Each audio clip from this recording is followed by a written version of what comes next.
नमस्कार दर्शकों, आज मैं तिल चौथ की संपूर्ण कहानी सुनाने जा रही हूँ। एक शहर में देवरानी जेठानी रहती थीं। जेठानी अमीर थी और देवरानी गरीब थी। देवरानी का पति जंगल से लकड़ी काटकर शहर में बेचता था और अक्सर बीमार रहता था। देवरानी जेठानी के घर का सारा काम करती और बदले में जेठानी बचा हुआ खाना, पुराने कपड़े आदि दे देती थी। इसी से देवरानी का परिवार चलता था। माघ महीने में देवरानी ने तिल चौथ का व्रत किया। 5 रुपए के तिल व गुड़ लाकर तिलकुटा बनाया। पूजा करके तिल चौथ की कथा सुनी और तिलकुटा झीके में रख दिया और सोचा चांद उगने पर तिलकुटे का भोग लगाकर कुछ खाऊंगी।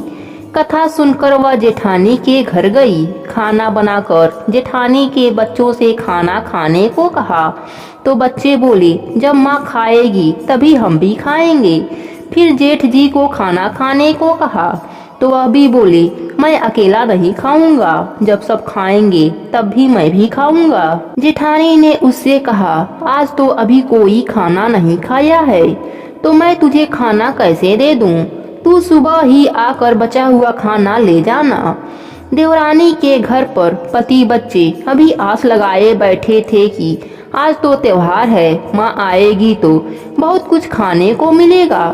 परंतु जब बच्चों को पता चला कि आज तो रोटी भी नहीं मिलेगा तो बच्चे रोने लगे। उसके पति को भी बहुत गुस्सा आया।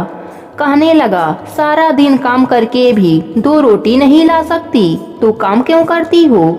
पति ने गुस्से में आकर कपड़े धोने वाले धोबले से पत्नी को मारा। धोबला टूट गया तो पट्टे से मारा। वह बेचारी गणेश जी को याद करके पानी पीकर सो गई। उस दिन गणेश जी उसके सपने में आए और कहने लगे, धोबना मारी, पाटा मारी, सो रही है या जाग रही है? वह बोली, कुछ जाग रही हूँ, कुछ सो रही हूँ। गणेश जी बोले, भूख लग रही है, कुछ खाने को दे दो। देवरानी बोली, क्या दूं? मेरे घर में तो अन्न का एक दाना भी नहीं है।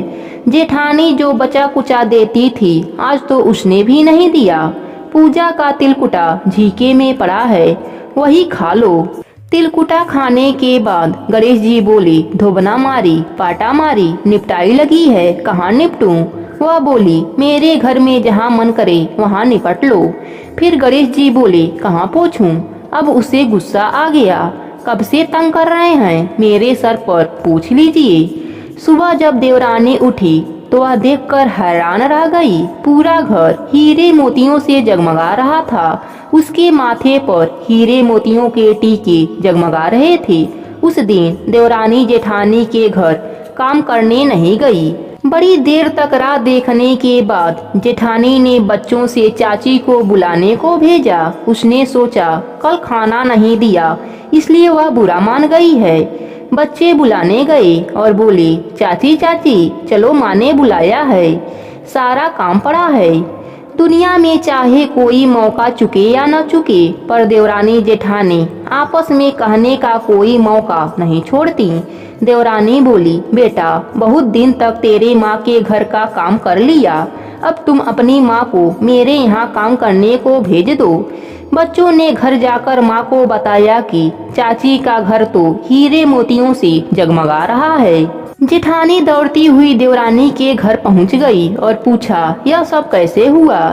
देवरानी ने उसके साथ जो हुआ वह सब कह डाला। घर लौटकर जेठानी ने अपने पति से कहा, आप मुझे धोबने और पाटे से मारो। उसका पति कहा, भला मानस, मैं आज तक तुम पर हाथ नहीं उठाया तो आज कैसे धोबना और पाटा से मारूं?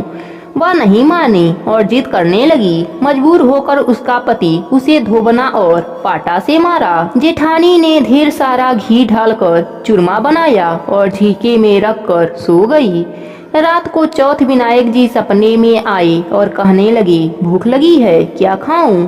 जेठानी बोली, गणेश जी महाराज, देवरानी के घर तो आप सूखा तिलकुटा खाया था, मैं तो मेवे डालकर घी का चूरमा बनाकर झीके में रखा है, खा लीजिए। गणेश जी बोले, कहाँ निपटूं? जेठानी बोली, उसके यहाँ तो टूटी फूटी झोपड़ी थी, मेरे यहाँ तो महल है, जहाँ चाहे निपट लीजिए। फिर गणेश जी पूछे, कहाँ पोंछूं? जेठानी बोली, उसका तो माथा गंदा था, मैं तो चमेली का तेल लगाया है, मेरे माथे पर पोंछ लीजिए। धन की लोभी जेठानी सुबह जल्दी उठ गई। सोचा घर हीरे मोतियों से भर गया होगा, पर देखा पूरे घर में गंदगी फैली थी, तेज बदबू आ रही थी, उसके सिर पर भी गंदगी लगी थी। उसने कहा, हे गणेश जी महाराज, यह आपने क्या किया? मुझसे रूठे और देवरानी पर टूटे। जेठानी ने सफाई करने की बहुत कोशिश करी, परंतु गंदगी और ज्यादा फैलती गई। जेठानी के पति को मालूम चला तो वह भी बहुत गुस्सा हुआ और बोला, तेरे पास सब कुछ था, पर तेरा मन नहीं भरा, देख तेरे लालच का नतीजा।